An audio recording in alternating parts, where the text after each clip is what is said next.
Olá, meu amigo, muito boa noite, que Deus abençoe a sua vida, a sua família, o seu lar, a sua casa, nesta hora da noite. São 8 horas e 44 minutos, hoje é dia 19 de 3 de 2019 e eu venho trazer para você nesta noite mais um estudo rápido e objetivo da Palavra de Deus, que se encontra no livro com o qual nós temos estudado, estamos aí postando mensagens, que se encontra no livro de Gênesis, capítulo de número 1 e o versículo de número 31, que nos diz assim a palavra de Deus: E viu Deus tudo quanto tinha feito, e eis que era muito bom.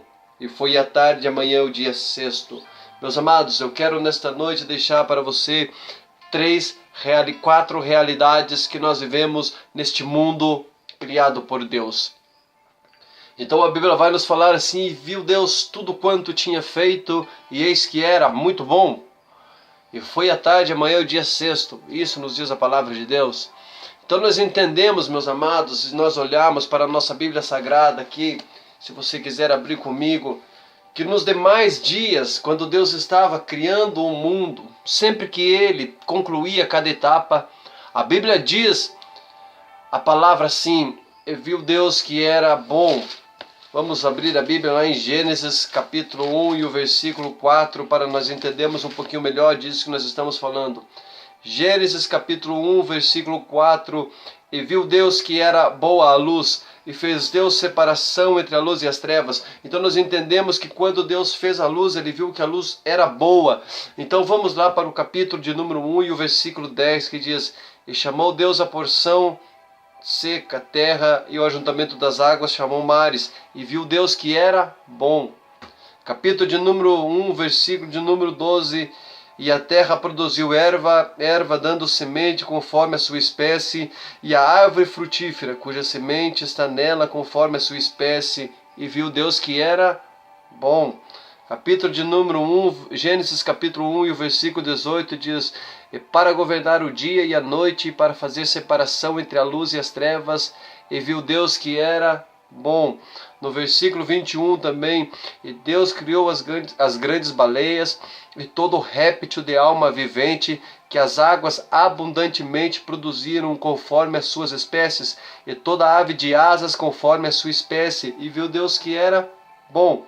E o versículo 25 também diz: E fez Deus as bestas feras da terra conforme a sua espécie, e o gado conforme a sua espécie, e todo réptil da terra conforme a sua espécie. E viu Deus que era bom. Porém agora, amados, no sexto dia, quando Deus acaba a sua obra, a Bíblia diz assim: E viu Deus que era muito bom.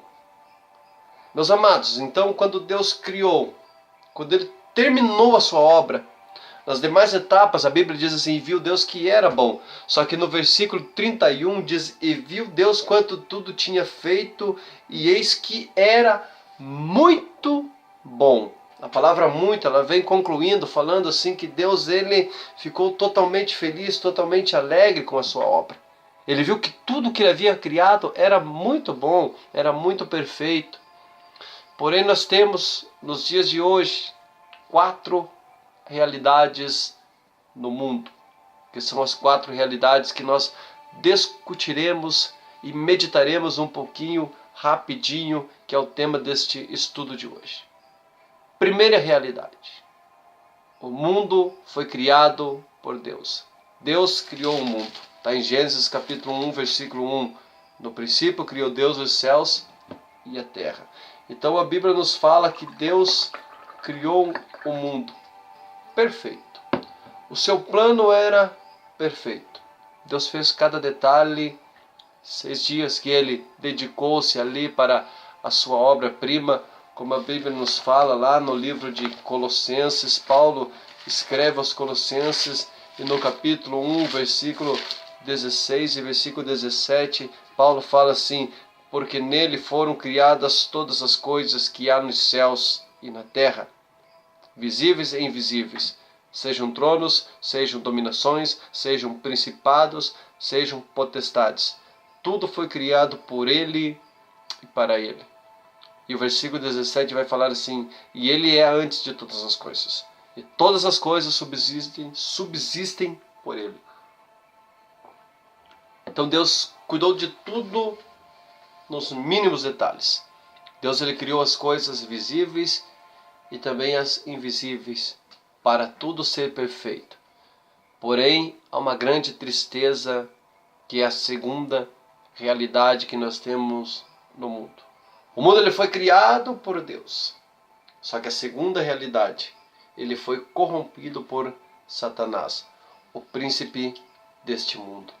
Lá em 1 João, capítulo 1, 1 João, capítulo 5, versículo 9, João vai estar falando assim, 1 João, capítulo 5, versículo 19.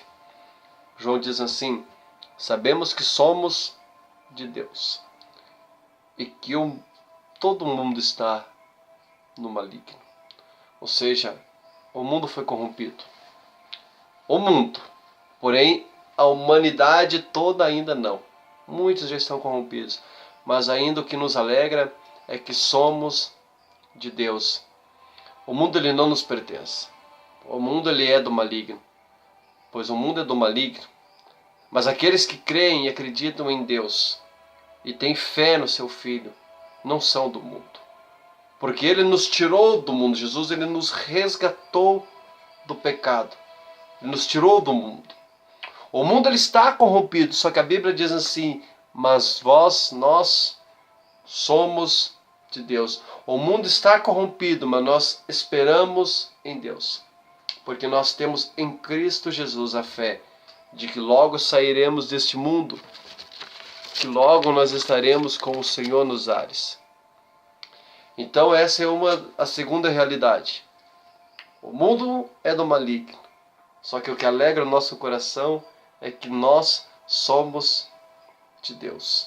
Não pertencemos a este mundo, pertencemos a Jesus Cristo de Nazaré. Ele nos comprou na cruz do Calvário, lavou os nossos pecados, escreveu sobre nós uma nova história. A Bíblia diz que nós estávamos como ovelhas perdidas que não tem pastor, mas Ele nos resgatou do pecado, nos tirou de um lago de iodo e escreveu uma nova história.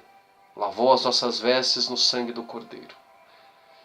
Terceira realidade do mundo, que Satanás é o Deus com D minúsculo deste mundo.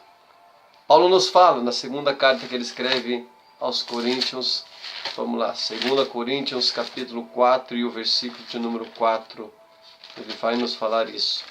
2 Coríntios capítulo 4 e o versículo de número 4.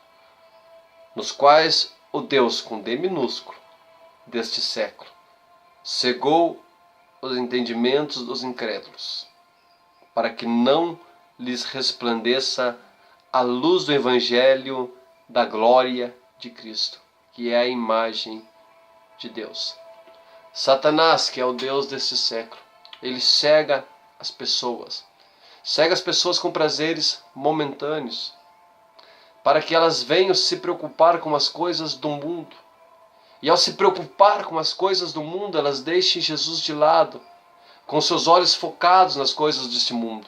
Prazeres carnais, não conseguem olhar para Jesus, o único e suficiente Salvador da nossa alma. Eles tiram os olhos de Jesus e focam nas coisas do mundo.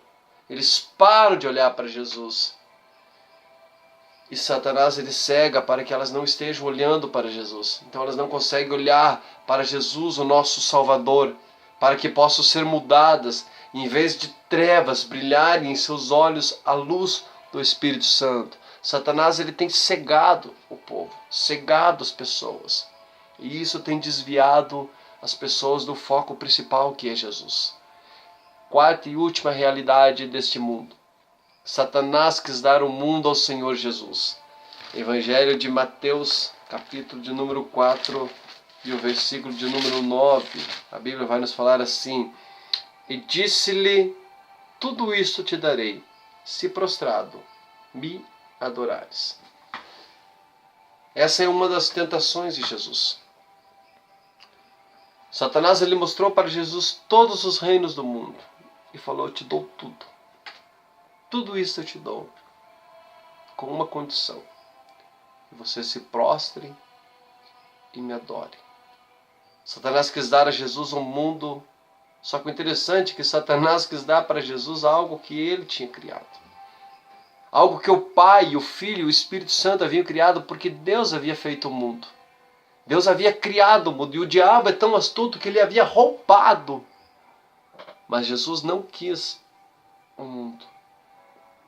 Só que ele quis algo que valia muito mais do que o mundo. Jesus, ele deixou o mundo. Preferiu escolher as almas das pessoas que clamam por salvação.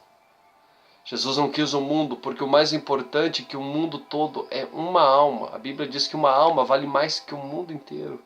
E Jesus salvou todas na cruz do Calvário. Ele preferiu morrer na cruz para poder te salvar e te dar a vida eterna. São 4 realidades que nós vivemos. 4 realidades do mundo. E com essa última realidade eu quero deixar uma palavra para o seu coração. Que não importa o que o diabo tem para te dar. Nada se compara com o que Jesus pode te dar. A tua salvação e a vida eterna. Então não abra mão nunca de Jesus por nada, querido. Sirva a Ele, siga Ele de todo o teu coração. Adore, busque a presença de Jesus. Só Ele pode te salvar. Que Deus abençoe a sua vida, em nome de Jesus.